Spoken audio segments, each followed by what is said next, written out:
Isang kilalang vlogger lang naman ako dito. May 5 million followers. Tsaka kung titignan mo yung sarili mo sa akin, wala ka pa nga sa kalingkingan ng inaabot ko eh. Lakas din ng loob mo eh, no? Dahil sa'yo napahiya tuloy ako si girlfriend ko eh. Tama na. Nakaka-bad trip ka eh. Pwede ba umalis ka na dito? Pag mayaman ka, dapat tinitingala ka ng mga nasa baba. Hindi ganun yon. Alam mo, hindi talaga ako naniniwalang mayaman ka eh. Dinadaan mo lang sa yabang lahat eh. Gusto mo makita? Babe, kamusta yung pagkain? Nagustuhan mo ba? Sarap, sobrang busog. Alam mo talaga yung favorite ko eh, no? Alam mo naman na hindi kita pwedeng i-disappoint. Thank you, babe. Ang sweet mo talaga. Ang swerte ko sa'yo. Basta ikaw. Siyempre lahat sa'yo special. Lahat gagawin ko maganda. Thank you. After dito, saan mo gusto pumunta? Parang gusto kong pumunta sa... Sir, good evening po. Ito na po yung bill. Tinawag na ba kita? Pasensya na po sir kasi magsasara na po. Anong pakialam kung magsasara na kayo? Nakikita mo may customer pa kayo dito, di ba? Tsaka hindi mo ba ako kilala? Pasensya na sir, di po kayo. Sumasagot ka pa talaga? Isang kilalang vlogger lang naman ako dito.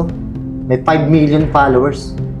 Tsaka kung titignan mo yung sarili mo sa akin, wala ka pa nga sa kalingkingan ng inaabot ko eh. Di mo ba alam?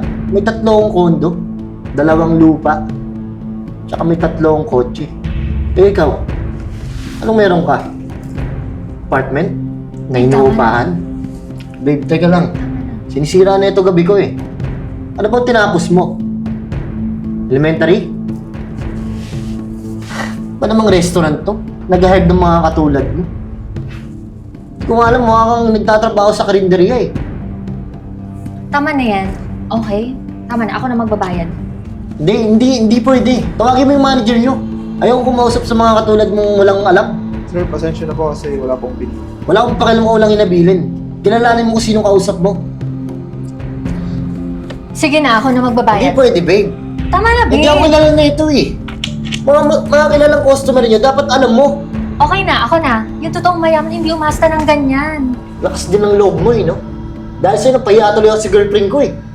Tama na. Nakaka-bad trip ka eh. Pwede ba umalis ka na dito? Ako na bahala dito. Ano ba? Anong ano ba? Sinisira na yung gabi ko eh. Ba't mo siya binasa ng tubig? Na hindi niya alam kung sino yung customer niya. Kilala akong vlogger dito eh.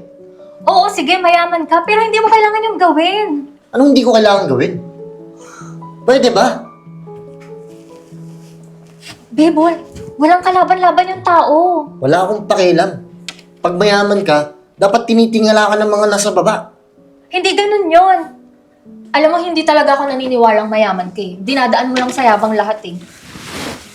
Gusto mo makita? Sige, patunayan mo. E di pumunta tayo sa penthouse ko. Nang makita mo at magustuhan mo yung bahay ko. Sige. Maupo ka. Ang yaman mo pala talaga, no? Ang ganda ng furnitures nyo. Pati yung view. Ang ganda. Sabi ko naman sa'yo eh. Hindi ako mahirap. Naniniwala na ako sa'yo. Tsaka huwag kang mag-alala. 2 lang tayo nandito. Hello po. Chris, gabi-gabi na ah. May bisita ka? Hi, good evening. Sino siya? Kala ko ba 2 lang tayo? Ate ko nga pala. Hello po, good evening. Galing kasi siya ng US. Ngayon, sabi ko, instead na mag-book ka ng hotel, ba't hindi ka lang tumuloy sa may penthouse ko? Ako lang naman nakatira. Oo. US? Penthouse? Ikaw, di ba? Galing ka ng US from California, di ba? Kaya pinatuloy ko muna yung kapatid ko. Isa naman. Saglit ang isa. Chris, pwede ba tayong mag-usap? Pwede mo tayo mag-usap dito, ate. Hindi. Doon. Ate, Halika dito. May bisita ako. Gigigil ako sa'yo. Wait lang, ah. Halik dito. Halika nga dito. Dito ka. Mag-usap nga tayo. Bakit nagdala ka na naman ng mga bisita mo dyan? Bisita mo nga pala. Ate, isa lang naman yung bisita ko ngayon. Tsaka, kailangan ko magpa-impress dun. Eh, gusto ko yun eh. Crush na crush mo. Tignan mo forma ko ngayon. Crush na crush. Eh, samantalang nung nakaraan, ibang babae yung dala mo. Ngayon, meron na naman. Ate, pwede ba? Pwede pagsuportahan mo na lang ako? Eh, minsan lang ako magyabang. Tsaka wala namang nakatira dito eh. Tayo lang eh. Ang yaman talaga niya.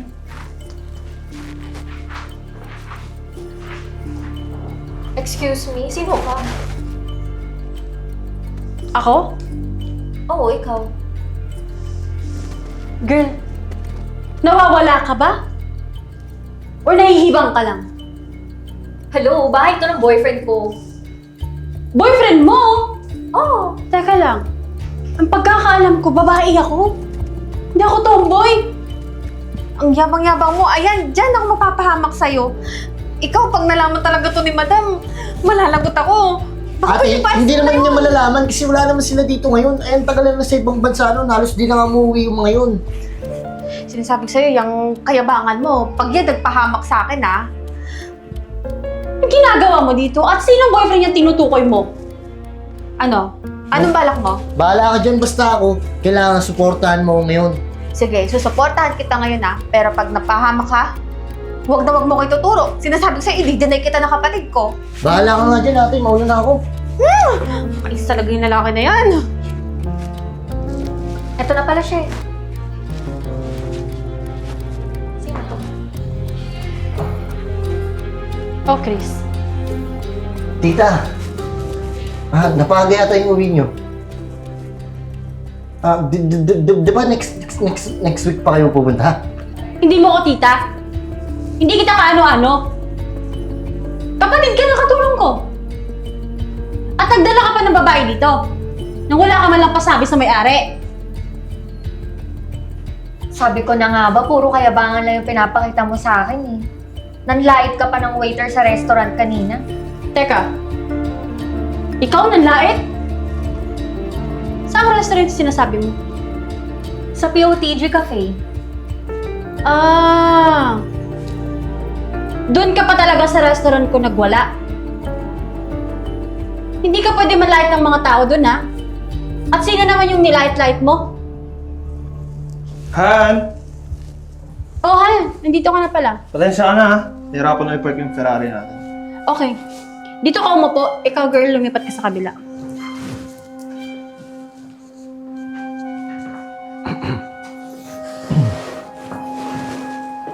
Teka!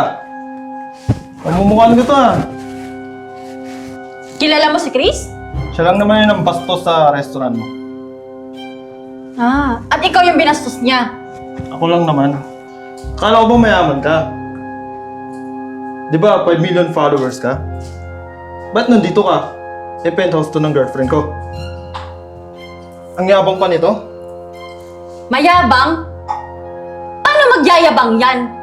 Eh, yung ate niya yung katulong natin dito. Si Joanne, pag walang naglilinis ng sasakyan, siya yung pinapalinis ko. Paano magyayabang yan? Hindi yan vlogger. Hindi nga yun nalabas ng bahay eh. Tsaka isa pa, hindi naman nakagraduate ng elementary yan. Teka, parang kinakabahan ka. Nauuhaw ka ba? May tubig ako dito. Di ba ito yung ginawa mo sa akin kanina?